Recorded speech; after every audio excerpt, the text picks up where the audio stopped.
Saudara, kalau kita berdoa, kita diajar berdoa melalui doa Bapa kami. Bapa kami yang di sorga, dikuduskanlah namamu, datanglah kerajaanmu, jadilah kehendakmu di bumi seperti di sorga. Sudah lihat, masuk bagian awal itu semua tentang Tuhan, Tuhan, Tuhan, Tuhan, Tuhan, Tuhan. Baru berikanlah kami pada hari ini makanan kami yang secukupnya. Masuk kepada kebutuhan hidup kita. Tapi waktu masuk doa jangan langsung dengan kebutuhan. Lu besarkan dia dulu, puji dia dulu, tinggikan dia dulu, agungkan dia dulu. Soal masalahmu gampang. Masa pun tidak bisa selesaikan masalahmu? Gampang, kecil. Kau hidup saya dikasih di atas kayu salib, mati buat kita. Masalah jomblo ini lu bikin jadi sesuatu yang memang Tuhan bilang lu belum dapat, sekarang lu masih jomblo. Itu aja. Selama lu ini tidak dikasih karunia selibat menghidup sendiri, lu pasti dapat jodoh. Siapa? Begitu sudah tahu. Pokoknya akan dapat. Pokoknya akan ada untuk lu. Percayalah. Nah kalau dia jomblo sekarang karena sudah kamu jomblo ini santai-santai. Justru jomblonya kamu sekarang adalah kesempatan terbaik dari Tuhan supaya kamu memperbaiki diri. Supaya kelak kalau kamu menikah kamu jadi kado terbaik untuk pasanganmu. Begitu.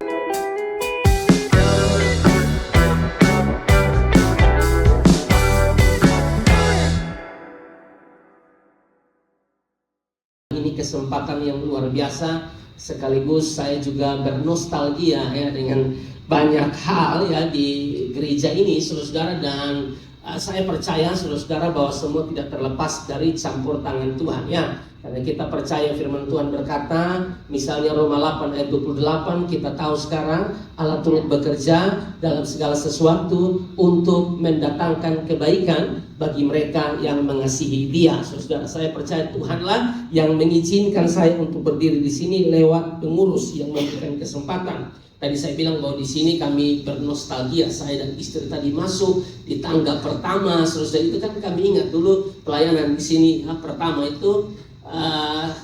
Istri kan melayani penerima tamu, jadi saya masuk, saya salam. Jadi situlah cinta muncul. Pokoknya di situlah, saudara. Dan sampai sekarang, saudara, ya kami akhirnya diizinkan Tuhan menikah dan melayani Tuhan bersama-sama. Memang paling enak, saudara, ketemu pacar dan jadi jodoh itu ketemu yang di gereja itu enak, saudara ya.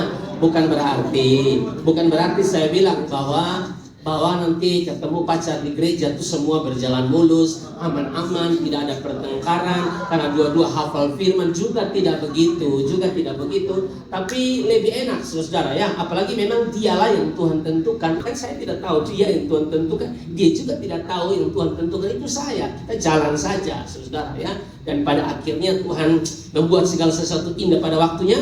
Kami akhirnya menikah. Jadi waktu kami masuk tadi kami ingat banyak kenangan, mau kenangan pelayanan dan lain sebagainya, itu sangat banyak di tempat ini, saudara ya.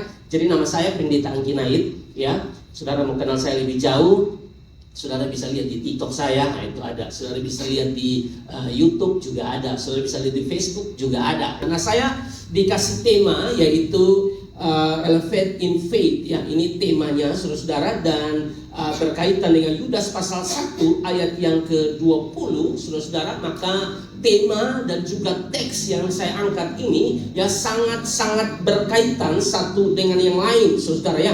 Karena tentu tema ini sedang berbicara tentang pertumbuhan rohani ya. Tema ini sedang berbicara tentang bagaimana kita menaikkan kualitas iman ya. Tema ini sedang berbicara tentang bagaimana iman kita tidak boleh iman yang dangkal, tapi iman yang betul-betul iman yang kuat, iman yang teguh, saudara. Nah ini yang sedang kita belajar tentunya di ULG. Tidak tahu ini sudah bagian keberapa, tapi ini bagian saya untuk menyampaikan firman Tuhan. Dan saya pikir tema dan juga teks yang saya angkat ini sangat menyatu, saudara ya, sangat berhubungan satu dengan yang lain. Karena tidak mungkin, saudara, dalam hidup ini, saudara, kita jadi orang yang stagnan. Tidak mungkin dalam hidup ini kita jadi orang yang begitu-begitu saja. Tidak boleh. Harus ada peningkatan dari sehari ke sehari. Itu harus ada peningkatan iman. Harus ada level yang lebih baik lagi ke depan. Jadi ada istilah next level, dan itu memang perlu ada dalam kehidupan kita. Jadi memang tema ini mengajarkan kita untuk tidak boleh stagnan, tapi harus bergerak maju ya. Harus ada pertumbuhan rohani yang luar biasa. Dan kalau kita lihat di teks-teks yang lain, saudara, juga bicara hal yang sama. Misalnya kalau kita baca dalam Efesus pasal 4 ayat 13 dan ayat 15.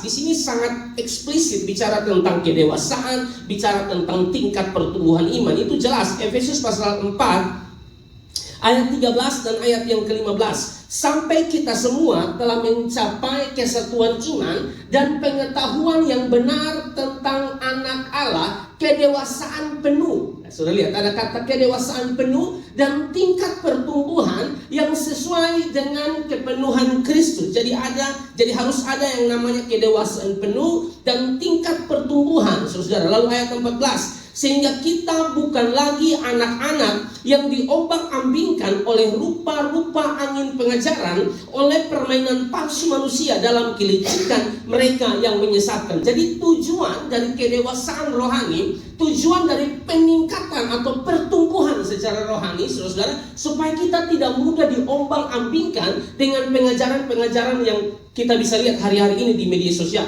Tidak semua pendeta yang berkhotbah di media sosial adalah pendeta yang benar. Anda perlu cek dulu, ini khotbahnya benar atau tidak, sesuai firman atau tidak. Karena ternyata banyak sekali, misalnya kalau saudara buka YouTube, banyak sekali yang tidak percaya Yesus adalah Tuhan, tidak percaya Yesus adalah Allah, tidak percaya Tritunggal dan lain sebagainya. Kan kita tidak bisa terima-terima saja. Makanya di sini bilang hati-hati supaya kamu jangan diombang-ambingkan. Bagaimana supaya kita tidak bisa diombang-ambingkan? Belajar firman, harus ada kedewasaan rohani, harus ada peningkatan atau level iman yang luar biasa supaya tidak mudah diombang-ambingkan. Amin. Lalu masuk di ayat 15 bilang begini. Tetapi dengan teguh berpegang kepada kebenaran, di dalam kasih kita bertumbuh di dalam segala hal ke arah Dia, yaitu Kristus. Di sini menarik, eksplisit dikatakan bertumbuh di dalam segala hal ke arah Dia. Siapa? Kristus. Ya, jadi saudara tidak boleh bertumbuh ke arah pendeta, tidak boleh. Bertumbuh ke arah Kristus. Amin, saudara. Jadi tidak saudara, bahwa tema ini membawa kita untuk tidak stagnan, tapi maju, saudara. Ada satu kedewasaan iman yang luar biasa dalam hidup ini. Harus bertumbuh, harus belajar firman supaya kita menjadi anak-anak muda yang kuat. Bukan hanya anak-anak muda yang gaul. Gaul salah, karena kita tidak ada yang salah dengan gaul. Ya, pakai celana yang kaki botol, kok juga ada pakai celana kaki botol. Apa yang salah? Ya, selama saudara berpakaian yang sopan. Karena berpakaian yang sopan itu manifestasi dari iman kepada Kristus. Begitu. Jadi jangan ngomong percaya Yesus mau pakai baju ini, minta maaf ya. Ketemu di sini dia rapi, mau ketemu di lipo celana pohon paha, tidak bisa begitu dong saudara. Baju menyukan terus, ini terus. Baru bilang lu nih pelayan, jangan begitu. Mesti ada perubahan, begitu. Lalu dia pakai alasan, iya tapi kan Tuhan tuh lihat hati. Tuhan lihat hati mah, manusia lihat lu. Kita ini kan harus jadi saksi Kristus. Amin, saudara. Nah, kalau kita belajar lagi, misalnya Kolose pasal 2 dalam tulisan Rasul Paulus, Kolose pasal 2 ayat 6 dan ayat yang ke-7 itu juga bicara tentang pertumbuhan iman. Harus ada pertumbuhan iman yang luar biasa. Kamu telah menerima Kristus Yesus Tuhan kita, karena itu hendaklah hidupmu tetap di dalam Dia. Kamu telah menerima Kristus Yesus, maksudnya kamu telah percaya Yesus, hendaklah hidupmu tetap di dalam Dia. Tetap di dalam Dia artinya tidak bergeser. Mau ada masalah apapun tetap di dalam Yesus. Sama kayak lagu yang saudara nyanyikan tadi, sekali Yesus tetap Yesus. Sekali Yesus selamanya Yesus. Nyanyi itu bukan hanya sekedar nyanyi, ini betul-betul iman saya, betul-betul sekali Yesus tetap Yesus. Hidup ini tidak selalu berjalan mulus. Kadang enak, kadang tidak enak, saudara. Kadang aman, nyaman, kadang ada masalah. Kalaupun cinta lagi baik-baik saja, itu enak terima tamu. Senyumnya juga sama-sama. Coba kalau ada lain. Yang sudah enak tuh kalau pacaran dalam satu komunitas itu begitu. Dong pacaran tidak tanya Tuhan, tapi dong putus Tuhan yang salah. Maksudnya adalah Pak Franky kasih dong pelayan, lu sudah mau. Lu yang pacaran sudah tanya Tuhan, ya toh. Tapi giliran putus dikasih penerima tamu tidak mau, tidak mood ya. Suruh soundman tidak mood, suruh singers tidak mood, WL tidak mood, mau main musik tidak mood. Lu mau apa sih sebenarnya? Itu biasa, sekolah ada persoalan itu biasa diselesaikan dengan baik. Kita yang sudah menikah 14 tahun, ini bukan kita pun rumah tangga paling sempurna. Bakalai juga, kadang-kadang bakalai pakai bahasa Yunani. Maksudnya ketentuan bertengkar. Amin. Tapi orang yang memiliki kedewasaan iman tuh ya dia bukan bakal cere-cere itu hamba Tuhan gila yang model begitu. Bakal itu biasa tapi bisa diselesaikan dengan baik. Amin. Dan saya berharap anak-anak WLC kalau semangat melayani semangat. Jangan semangat karena si dia yang di sini, si dia yang di sana yang saudara harus ingat Yesus maksudnya ya.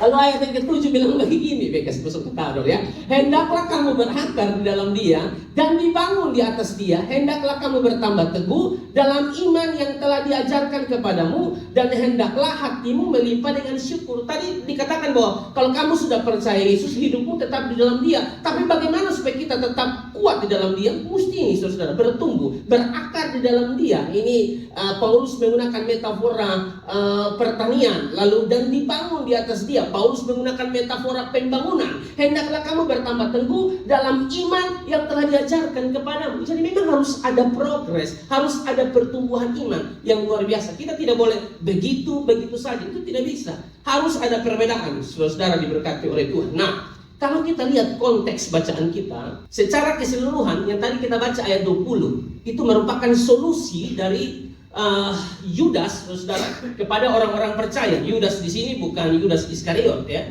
bukan, ini Yudas saudara Yakobus, saudara. Lalu di pasal 1 ini latar belakangnya kalau kita lihat bahwa memang di sini Yudas dalam surat memberikan nasihat kepada orang percaya, saudara ya, kepada jemaat agar mereka ini berhati-hati terhadap guru-guru palsu. Berhati-hati terhadap guru-guru palsu, pengajar-pengajar palsu, dan juga orang fasik yang menyelusup masuk ke dalam persekutuan.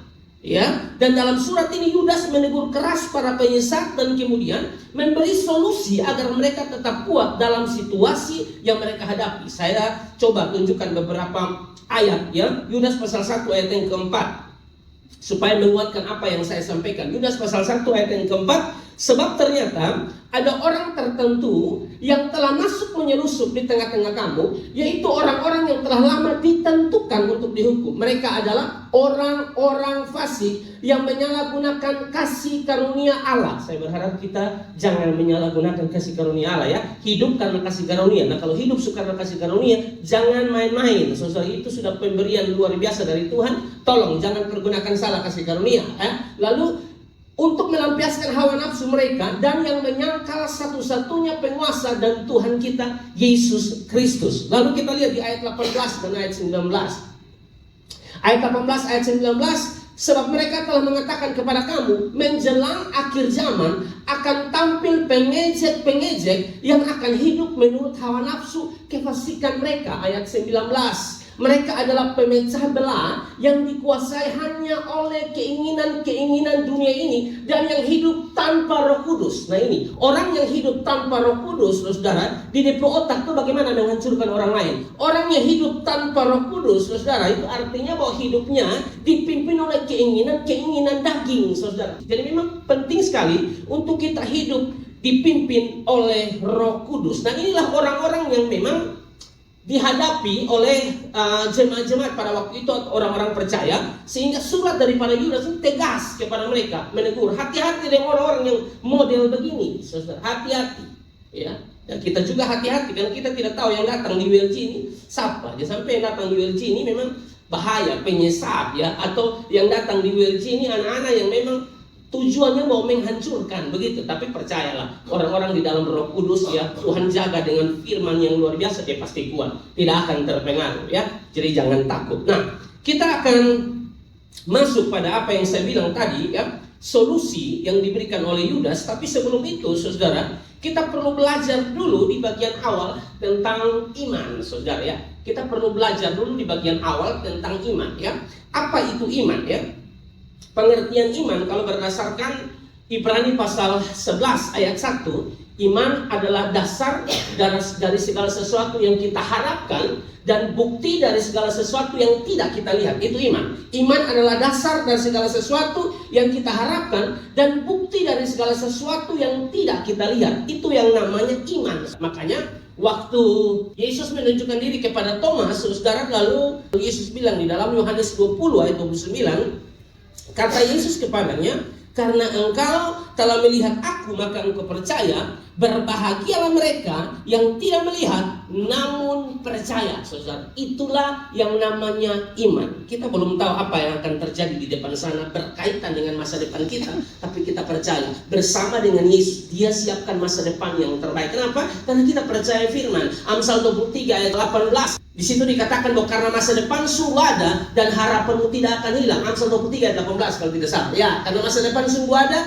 dan harapanmu tidak akan hilang. Kita percaya bahwa masa depan Tuhan siapkan yang terbaik. Itu yang namanya iman. Saudara diberkati oleh Tuhan. Iman itu bukan mengerti dulu, saudara, baru beriman. Kalau kita bicara iman itu iman terlebih dahulu, baru mengerti. Ya, makanya Ibrani 11 ayat 3 bilang begini. Karena iman kita mengerti bahwa alam semesta telah dijadikan oleh firman Allah, sehingga apa yang kita lihat telah terjadi dari apa yang tidak dapat kita lihat. Jadi kalau bicara tentang iman, itu kita bicara tentang fondasi, ya. Iman bukan sekedar harapan kosong, tetapi keyakinan yang kokoh karena berlandaskan janji Allah. Meskipun belum melihat, tapi tetap percaya. Meskipun belum melihat, tetap yakin, saudara, percaya bahwa Allah turut bekerja dalam segala sesuatu untuk mendatangkan kebaikan. Itulah yang namanya iman. Makanya ada istilah Latin, saudara, dari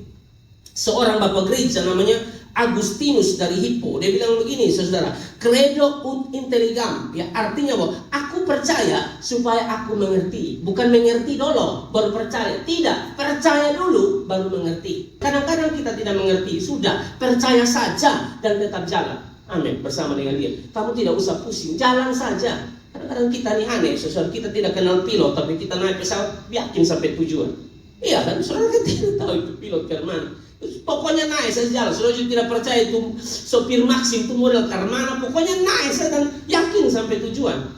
Kok bisa-bisanya saudara yakin itu sopir Maxim, sopir Grab, ya, pilot atau apapun, tapi saudara tidak percaya Yesus? Itu kita laluan. Meskipun kita tidak tahu apa nanti akan terjadi di depan, tapi berjalan bersama dengan Dia aman, saudara. Amin. Dia pasti tolong kita sampai pada akhirnya. Amin, saudara. Yang kedua, saudara, kalau kita bicara tentang iman itu anugerah, saudara. Iman itu anugerah, iman itu pemberian, saudara. Kita perlu mengerti itu, ya. Yang pertama, iman itu pemberian Tuhan. Makanya kalau saudara baca di dalam Efesus pasal 2 ayat 8 dan 9 itu kan bicara tentang keselamatan. Keselamatan karena kasih karunia, ya. Di situ dikatakan sebab karena kasih karunia kamu diselamatkan oleh iman. Kamu diselamatkan oleh iman. Tapi di sini dikatakan begini, itu bukan hasil usahamu, tapi apa di situ? Pemberian Allah. Berarti iman itu pemberian Allah. Jadi kalau bicara tentang iman, saudara, iman itu adalah anugerah atau kasih karunia atau pemberian Allah, saudara, bagi setiap kita. Di bagian lain misalnya, saya ini hafal ayat, tangan karena hafal ayat banyak. Filipi 1 ayat 29. Kau yang main cepat. Filipi pasal 1 ayat 29. Saya bukan pengkhotbah yang pakai PowerPoint apa, pokoknya ada di sini dikasih keluar. Filipi pasal 1 ayat 29. Sebab kepada kamu dikaruniakan bukan saja untuk percaya kepada Kristus, melainkan juga untuk menderita untuk Dia. Perhatikan ini. Sebab kepada kamu dikaruniakan bukan saja untuk percaya. Berarti kita bisa percaya. Percaya itu dikaruniakan. Amin. Saudara, ini bisa percaya Yesus. Itu percaya yang kasih Dia sendiri. Itu iman yang kasih Dia. Kalau kita bilang ini iman dari hasil usaha saya, nanti kita jadi orang yang sombong. Seolah-olah ini iman, ini kita punya. Ini percaya, ini kita punya. Kita bisa percaya saja, itu pemberian Tuhan. Dan data-datanya jelas, eksplisit untuk kita. Amin. Jadi iman itu dasarnya adalah pemberian Allah, bukan buatan manusia. Saudara diberkati oleh Tuhan, ya. Nah, sekarang kita masuk di bagian 3. Itu bagian 2. Sekarang kita masuk bagian 3. Bagaimana cara kita membangun iman? Bagaimana cara kita membangun iman? Pertanyaan ini muncul dari Yudas pasal 1 ayat 20. Akan tetapi kamu, saudara-saudaraku yang kekasih, bangunlah dirimu sendiri di atas dasar imanmu yang paling suci. Pertanyaannya, bagaimana cara kita, saudara, membangun iman? Yang pertama, supaya iman kita bertumbuh, ya, maka firman Tuhan berkata Roma 10 ayat 17, Iman timbul dari pendengaran, dan pendengaran akan firman Kristus. Jadi kalau saudara mau iman saudara bertumbuh, bukan iman yang stagnan dari tahun ke tahun, iman cuma begitu-begitu saja. Kita mau iman yang bertumbuh, iman yang maju, saudara, maka dibutuhkan yang namanya firman. Iman timbul dari pendengaran, dan pendengaran akan firman. Saya suka saudara duduk dan dengar firman, karena banyak sekali anak-anak muda sekarang suka dengar firman. Minta maaf ya, dong suka melayani, tapi dong suka dengar firman. Lu percaya sama gua ngomong, lu boleh hebat pelayanan, tapi lu punya pelayanan tidak berkenan di mata Tuhan. Percaya, lu punya pelayanan itu hanya heboh di panggung, tapi lu tidak melakukan yang terbaik buat Tuhan. Kenapa? Suka firman. Bagaimana supaya saudara tahu Tuhan berkenan kepada sesuatu yang saudara lakukan, atau bagaimana supaya saudara tahu pelayanan saudara itu benar atau tidak? Mesti seturut firman. Kalau tidak seturut firman, bagaimana pelayananmu berkenan di mata Tuhan? Amin. Iman timbul dari pendengaran, dan pendengaran akan firman Tuhan. Tidak ada iman timbul dari gosip. Tidak ada. Tidak ada. Iman timbul dari lagu, lu kenal Veronica kok? Veronica yang Om Srom, Bu Ana Nor. Tidak ada. Tidak ada urusan dengan Veronica situ. Kalau saya kenal Veronica, sudah mati. Tapi saya kenal Yesus, Hosea pasal 4 ayat yang ke-6, binasa. Saudara, umatku binasa karena tidak mengenal Allah. Urusan Veronica, urusan yang penting beta Tuhan Allah, itu paling penting, saudara. Amin. Jadi mau iman kita bertumbuh, mau iman kita tuh betul-betul menjadi iman yang bukan stagnan, tapi iman yang bertumbuh. Firman Tuhan penting. Amin. Saya berharap kita baca firman, ya. Kita baca firman di rumah kita, bukan hanya di sini kita heboh. Kalau di sini ini kan orang bisa tipu semua. Di panggung ini kan orang, bukan saya bilang yang di panggung semua penipu, bukan, saudara. Tapi di panggung ini kan bisa dipakai sebagai satu hal yang bisa menutup, saudara, kepura-puraan kita, itu bisa. Ya, saya berharap masing-masing kita di rumah baca firman, baca Alkitab, iman kita bertumbuh, saudara. Amin. Yesus saja, dia itu Allah menjelma menjadi manusia. Waktu dibawa untuk dicobai di padang gurun, dan Yesus berhadapan dengan iblis. Yesus pakai firman. Yesus saja pakai firman. Apalagi ketemu. Ubah ini batu jadi roti. Lalu Yesus bilang begini, Matius pasal 4 ayat yang keempat, ya. Manusia hidup bukan dari roti saja, tapi dari setiap firman yang keluar dari mulut Allah. Yesus mau bilang bahwa makanan jasmani itu penting, tapi jauh lebih penting makanan rohani. Amin, saudara. Itu yang bikin iman kita bertumbuh, saudara. Langit dan bumi akan berlalu, tapi firman Tuhan tidak akan berlalu. Matius 24 ayat 35 bilang begitu. Langit dan bumi akan berlalu, tetapi perkataanku tidak akan berlalu, saudara. Baca firman, dengar firman, saudara, itu yang membuat iman kita bertumbuh. Bahkan Mazmur 119 ayat 9 yang cocok, ya, dengan ibadah Yud, ya, dikatakan bahwa dengan apakah seorang muda mempertahankan kelakuannya bersih? Bagaimana seorang muda mempertahankan kelakuannya bersih? Duduk diam di kamar saja ketika Bapak, bukan. Kita bilang dengan menjaganya sesuai dengan firman. Berarti firman itu penting. Adik-adik, fungsi firman, kalau adik-adik baca di 2 Timotius pasal 3 16 itu jelas, saudara, bahwa segala tulisan yang diilhamkan Allah bermanfaat untuk yang pertama mengajar. Firman itu fungsinya yang pertama adalah mengajar, tapi yang kedua yang tidak boleh lupa adalah menyatakan kesalahan. Sampai di sinilah orang tersinggung dengan pengkhotbah. Kenapa? Menyatakan kesalahan. Kalau beta harus kasih tahu, memang beta sudah pusing dengan siapapun. Khotbah tetap khotbah. Kenapa? Karena saya harus lebih jaga Tuhan punya perasaan daripada saudara punya perasaan. Bicara saudara perasaan sampai pulang juga Bapak tampar besar saya. Lebih jaga dia daripada saudara. Saudara paling buka asap sih. Undang luki karena mana kok? Undang luki datang sini boto-boto. Bukan boto-boto, dia ngomong firman. Saudara, bukan boto-boto senada dasar, ya. Jadi fungsi firman adalah mengajar, menyatakan kesalahan, lalu yang kedua dan ketiga dan keempat memperbaiki kelakuan, ya. Dan untuk mendidik orang dalam kebenaran, supaya kelakuan kita itu menjadi kelakuan yang benar, karakter yang benar, saudara, dan juga kita terdidik dalam kebenaran. Maka itu berkaitan dengan firman. Makanya cintailah firman, renungkanlah firman siang dan malam. Saya tidak larang saudara belajar di rumah, karena sekolah, kuliah, silakan, ya. Apalagi musik, kita cari-cari nada, itu juga harus, memang harus seperti yang terbaik. Tapi jangan lupa baca firman. Kalau tidak baca firman di rumah, repot. Sesuatu iman kita tidak bertumbuh. Lalu kalau iman tidak bertumbuh, saudara datang masalah sedikit, tentu kita sudah selesai. Apalagi kita ini gereja karismatik Pentakosta, dasarnya mesti benar. Ya, belajar firman sungguh-sungguh supaya kita pelayanan itu pelayanan yang berkenan di hadapan Tuhan, saudara. Karena Tuhan cari penyembah-penyembah yang menyembah dalam roh dan dalam kebenaran, kata firman. Coba kita baca di dalam Yohanes pasal 4, kalau tidak salah, ayat 22-23. Yohanes pasal 4 ayat 22-23, waktu Yesus sedang berbincang dengan seorang perempuan Samaria, dikatakan begini, kamu menyembah apa yang tidak kamu kenal, kami menyembah apa yang kami kenal, sebab keselamatan datang dari bangsa Yahudi. Saudara perhatikan ini, kamu menyembah, ini kata Yesus, kamu menyembah apa yang tidak kamu kenal, kami menyembah apa yang kami kenal. Kalau penyembahan kami di gereja, penyembahan kita di gereja tanpa pengenalan yang intim kepada Tuhan, penyembahanmu percuma, percaya. Kalau saudara nyembah saja, tapi tahu itu penyembahan tertuju kepada siapa. Makanya butuh menyembah apa yang kamu kenal. Berarti berkaitan dengan firman. Saudara belajar tentang Tuhan lewat firman. Saudara apa yang Tuhan mau, bagaimana cara menyembah, memuji Tuhan dengan benar, dasarnya memang harus firman. Lalu masuk di ayat yang ke-23.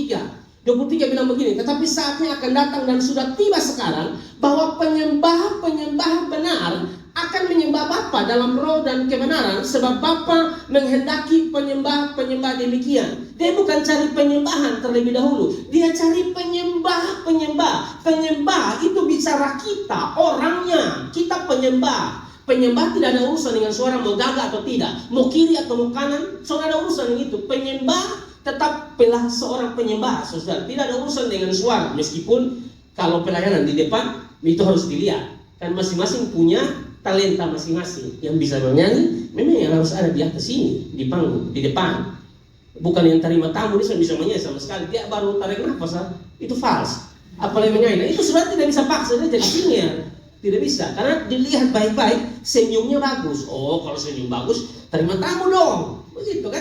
Semua melayani dengan kapasitasnya masing-masing, talentanya masing-masing, saudara. Tapi untuk urusan penyembah, itu bicara tentang orangnya. Tuhan tidak peduli saudara pun suara kiri kok kanan. Yang penting saudara itu penyembah yang benar, yang menyembah dalam roh dan kebenaran. Itu baru penyembah. Kalau Tuhan terima saudara sebagai penyembah, Tuhan juga terima saudara, yaitu penyembahan saudara. Amin. Ingat, Tuhan itu cari penyembah, saudara, yang menyembah dalam roh dan kebenaran. Saudara, pelajar firman baik-baik, nanti saudara tahu bagaimana cara menyembah yang baik. Ya, bagaimana ini, bagaimana itu, bagaimana firman itu menjadi dasar utamanya.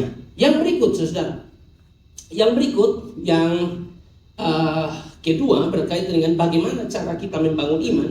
Kalau yang pertama melalui firman, maka yang kedua, saudara, ya, harus intim dengan Roh Kudus. Dalam hal ini adalah berdoa. Kalau saudara baca di ayat 20, dikatakan begini, akan tetapi kamu, saudara-saudaraku yang kekasih, bangunlah dirimu sendiri di atas dasar imanmu yang paling suci. Itu kita sudah bahas. Yang kedua, dan berdoalah dalam Roh Kudus. Ini bicara apa? Keintiman dengan Roh Kudus, keintiman dengan Tuhan. Saya perlu kasih penegasan di sini.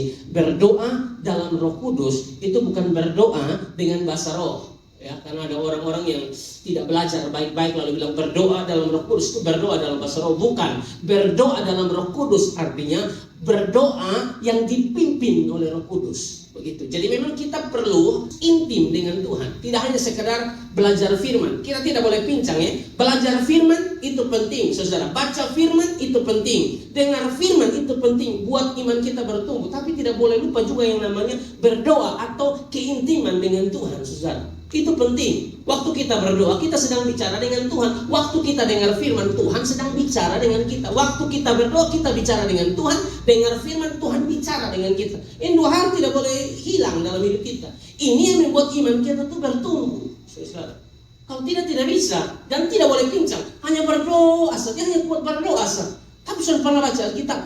Tidak bisa. Atau baca Alkitabnya kuat, sudah habis dalam beberapa tahun ini, beberapa kali dia baca Alkitab, saudara. Tapi kalau tidak berdoa, itu juga tidak bisa. Jadi tidak boleh pincang. Berdoa dan baca firman. Baca firman dan berdoa. Ini dua hal yang harus harus berjalan bersama-sama. Dan percayalah, pelayanan kita akan menjadi pelayanan yang luar biasa. Apalagi kalau di sini bicara tentang intim dengan Roh Kudus. Amin, saudara. Kalau kita baca Kisah pasal 1 ayat yang ke-8, kan di situ ada kata kuasa, saudara, ya, dunamis, ya, dunamo, ya, atau saudara kenal istilah dinamit, ya. Ada ledakan pelayanan yang luar biasa kalau bersama Roh Kudus. Tetapi kamu akan menerima kuasa kalau Roh Kudus turun ke atas kamu, dan kamu akan menjadi saksiku di Yerusalem dan di seluruh Yudea dan Samaria dan sampai ke ujung bumi. Tujuan Roh Kudus ini diberikan supaya kita menjadi saksi. Kita mungkin bisa jadi saksi tanpa Roh Kudus, tapi dengar, kalau orang jadi saksi tanpa Roh Kudus, maka orang itu akan jadi saksi palsu, saksi pembohong, saksi penakut. Kenapa? Karena tidak ada kuasa Roh Kudus. Tapi kalau ada kuasa Roh Kudus, dia jadi saksi yang pemberani. Amin, saudara. Saudara harus jadi saksi di sekolah, jadi saksi di rumah, jadi saksi di kampus, tempat kerja. Harus saudara diberkati oleh Tuhan. Itu yang Tuhan mau di dalam kehidupan kita. Ya, jadi keintiman dengan Roh Kudus itu harga mati, saudara diberkati oleh Tuhan. Kalau kita berdoa dalam Roh Kudus, dalam pengertian doa yang dipimpin oleh Roh Kudus, orang yang kalau berdoa dipimpin oleh Roh Kudus, dia hanya berdoa untuk diri sendiri.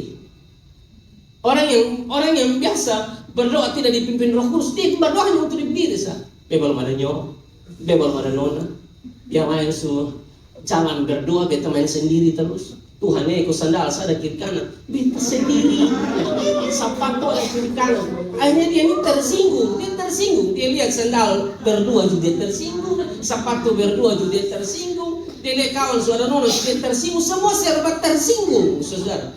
Dan akhirnya membawa dia berdoa yang tidak dipimpin Roh Kudus hanya untuk diri sendiri. Kalau dia berdoa untuk orang lain, dia hanya berdoa untuk dia bapak, dia mama, dia to'o, dia teo, itu saja yang doa. Tapi dia doa buat yang lain. Sedangkan kalau saudara belajar firman, kita mesti mendoakan pembesar-pembesar, bangsa dan negara, ya kan, presiden, waktu harus begitu. Tapi kalau berdoa tidak dipimpin Roh Kudus, doa hanya untuk dia sendiri. Apalagi kalau dia jomblo, mati pasti pak. Itu dia berdoa ini, star, langsung pengakuan. Saudara, kalau kita berdoa, kita diajar berdoa melalui doa Bapa kami. Bapa kami yang di sorga, dikuduskan namamu, datanglah kerajaanmu, jadilah kehendakmu di bumi seperti di sorga. Sudah lihat, masuk bagian awal itu semua tentang Tuhan. Baru berikanlah kami pada hari ini makanan kami yang secukupnya. Masuk kepada kebutuhan hidup kita. Tapi waktu masuk doa jangan langsung dukung kebutuhan. Lu besarkan dia dulu, puji dia dulu, tinggikan dia dulu, agungkan dia dulu. Soal masalahmu gampang. Masa Tuhan tidak bisa selesaikan masalahmu? Gampang, kecil. Kau hidup saya dikasih di atas kayu salib, mati buat kita. Masa hanya masalah jomblo ini lu bikin jadi sesuatu yang memang Tuhan bilang lu belum dapat, sekarang lu masih jomblo. Itu aja. Selama lu ini tidak dikasih karunia selibat hidup sendiri, lu pasti dapat jodoh. Siapa? Begitu tahu. Pokoknya akan dapat. Pokoknya akan ada untuk lu. Percayalah. Nah kalau dia jomblo sekarang karena kalau jomblo ini santai-santai. Justru jomblonya kamu sekarang adalah kesempatan terbaik dari Tuhan supaya kamu memperbaiki diri. Supaya kelak kalau kamu menikah kamu jadi kado terbaik untuk pasanganmu. Begitu. Meskipun bebela lulus juga sebenarnya hanya menguatkan saja, tapi begitu. Kalau sekarang saudara jomblo tidak usah ikut-ikutan nih pacaran. Kadang-kadang juga ikut pacaran, orang pacaran sudah cuma ikut-ikut. Juga langsung sambaran-sambaran. Kita tidak lihat latar belakang orang itu, kita juga tidak lihat dia agama apa. Pokoknya ada napas. Lu ada napas, kambing tuh ada napas. Tidak bisa begitu dong. Kita ini pilih pasangan mesti seturut Alkitab kok. Makanya saya bilang iman kita harus bertumbuh ya dari firman. Alkitab sudah bilang 2 Korintus pasal 6 ayat 14. Janganlah kamu merupakan pasangan yang tidak seimbang. Pilih pasangan mesti yang seimbang, yang seiman. Tapi yang pertama ya, saudara kalau mau pilih pasangan, yang pertama adalah mesti beda jenis kelamin. Saudara kata sekarang mesti omong. Karena laki-laki suka laki-laki nah. Perempuan suka perempuan sekarang ini. Perempuan suka perempuan, laki-laki suka laki-laki. Bahkan ada pernikahan bareok dan bareok. Macam apa? Kita biar masuk penjara sana pada mesti berkata kosong, ya. Tapi itu yang terjadi, saudara. Jadi mesti beda jenis kelamin yang pertama. Yang kedua, mesti seiman. Sudah gereja sini semua menyembah dengan ekspresi lompat segala macam. Dapat nona satu yang dari tempat lain juga, hanya memang manis saudara mulai terganggu ya. Atau nona lihat, wih ini satu hidung tinggi, terlalu tinggi, terlalu ganteng, maka dia hidung. Masalahnya kita nikah, kita juga harus lihat firman. Amin. Saya berharap potong cinta firman, dan kalau cinta firman mesti ikut gaya main atau aturan main firman. Saudara jangan samar-samaran pilih. Potong kan hanya jalan bersama. Paling hanya makan nasi goreng, tahu tek, gado-gado, basuap mata, salah masuk di mata. Saudara selalu. Maksudnya kok hanya basuap, saya juga terlalu lebih. Kita kasih tahu. Karena ada yang pakai istilah, nanti kita menangkan dia. Menangkan dia apa? Lu yang dia menangkan masuk di dia pun agama. Kasihan saudara percaya Yesus, saudara percaya dengan orang yang tidak percaya Yesus. Sama saja saudara menghina Tuhanmu. Amin. Ini kasih tahu supaya mata terbuka. Yang ketiga mesti punya masa depan. Punya masa depan, dia pilih ada kerja. Bukan yang pilih tidur main game, air liur, lele sampai pagi. Tak usah pilih mau begitu. Mau ganteng kayak apa pun tak usah. Ini bukan hanya modal film Korea. Itu nonton film Korea. Pikir orang Kupang kayak orang Korea dong. Soalnya ada. Karena sudah teotot tidak ada suara tinggi bagi tanya saya Ibu Lady ini. Ibu Lady juga kadang pusing suara terlalu tinggi, ya toh. Sana ada orang Kupang yang film Korea yang lu mau makan tuh dia suap, mau langgar jalan dia pegang tangan. Itu mungkin awal-awal. Sunni kalau mau langgar jalan lu bisa diri otot taruh. Memang udah aja laki-laki siang. Saya berharap itu tidak. Itu tidak ada ya saudara ya. Jadi mesti mengerti ya, harus hidup seturut firman, dipimpin Roh Kudus ya. Sekali lagi, berdoa dalam Roh Kudus itu maksudnya kita berdoa dalam pimpinan Roh Kudus. Sehingga kalau kita lihat di Efesus pasal 6 ayat 18 sampai ayat 20 dikatakan begini. Efesus pasal 6 ayat 18 sampai ayat 20 ini contoh orang yang berdoa dalam Roh Kudus ya. Dalam segala doa dan permohonan berdoalah setiap waktu di dalam roh. Sekali lagi ini bukan berdoa sambil bahasa roh, bukan saudara ya. Dan berjaga-jagalah di dalam doamu itu dengan permohonan yang tak putus-putusnya untuk siapa? Segala orang kudus ya. Berdoa untuk pendeta-pendeta saudara ya. Berdoa untuk hamba-hamba Tuhan dan juga berdoa untuk semua orang tentunya. Ayat 19 dikatakan juga untuk aku, kata Paulus ya, supaya kepadaku jika aku membuka mulutku dikaruniakan perkataan yang benar, agar dengan keberanian aku memberitakan rahasia Injil. Perhatikan, Paulus bilang berdoa juga untuk aku supaya aku membuka mulutku dan dikaruniakan perkataan yang benar. Berarti memang ini Paulus sedang menunjukkan kepada kita bahwa perlu sekali kita mendoakan ya orang-orang kudus di sini, maksudnya hamba-hamba Tuhan. Kita perlu doakan. Saudara perlu doakan Bapak John Adu, saudara perlu doakan Pak Grace Adu, Pak Jason, saudara perlu doakan Pak Nathan Ungu, saudara perlu doakan pendeta-pendeta di sini. Memang perlu didoakan. Kenapa? Supaya waktu mereka khotbah membuka mulutnya dikaruniakan perkataan yang benar, agar dengan keberanian, saudara lihat sini, keberanian, khotbah terus berani, mesti berani. Dan keberanian itu datang dari siapa? Datangnya dari Tuhan. Amin. Berarti perlu mendoakan. Itu namanya berdoa dalam Roh Kudus. Kalau orang berdoa tidak dalam Roh Kudus, dia hanya berdoa untuk diri sendiri. Lalu yang berikut 1 Timotius pasal 2 ayat 1 dan 2. Pertama-tama aku menasihatkan, naikkanlah permohonan, doa, syafaat dan ucapan syukur untuk semua orang. Lalu masuk ayat 2, untuk raja-raja dan untuk semua pembesar, agar kita hidup dapat tenang dan tentram dalam segala kesalehan. Ya, jadi berdoa untuk raja-raja dan semua pembesar, berdoa buat presiden, wakil presiden, pejabat-pejabat, mesti doakan. Karena banyak sekali pejabat-pejabat nakal, saudara, itu banyak sekali. Ya, jadi kita perlu doakan saudara diberkati oleh Tuhan. Ya, jadi berkaitan dengan iman yang bertumbuh itu berkaitan dengan dua hal. Berkaitan dengan yang pertama adalah firman, ya, karena iman timbul dari pendengaran dan pendengaran akan firman Tuhan. Dan yang kedua adalah perlu keintiman dengan Roh Kudus atau yang namanya berdoa. Itu membuat iman kita tuh bertumbuh dan kuat. Kalau saya boleh tambah juga supaya iman kita tuh bertumbuh dan kuat, memang perlu ada ujian dan tantangan. Itu yang bikin kita juga tambah kuat, tambah dewasa, begitu, ya. Lalu Absif atau anaknya pendengar, silakan dulu, datang pas semua poin terakhir, ya. Nah sekarang kita akan lihat soal iman itu harus diwujudkan, saudara. Dan ayat 22 dan dari ayat 22 dan ayat 23 Dari Yudas 1 kita berhenti, ini terakhir sudah. Saudara tenang, itu terakhir. Yudas pasal 1, 22 dan 23 dikatakan begini, saudara ya. Kalau iman kita sudah bertumbuh, saudara ya, maka iman itu harus diwujudkan dengan cara tunjukkanlah belas kasihan kepada mereka yang ragu-ragu. Lalu ayat 23 ya, belas kasihan seperti apa? Selamatkanlah mereka dengan jalan merampas mereka dari api, tetapi tunjukkanlah belas kasihan yang disertai ketakutan kepada orang-orang lain juga, dan bencilah pakaian mereka yang dicemarkan oleh keinginan dosa. Jadi kalau iman sudah bertumbuh, saudara ya, iman itu harus ada action. Bukan hanya omong iman saja, iman harus dibuktikan. Karena iman yang benar adalah iman yang diwujudkan, saudara. Seturut 1 Yohanes pasal 3:18, 1 Yohanes 3:18, 1 Yohanes 3:18 dengan cepat, kawan.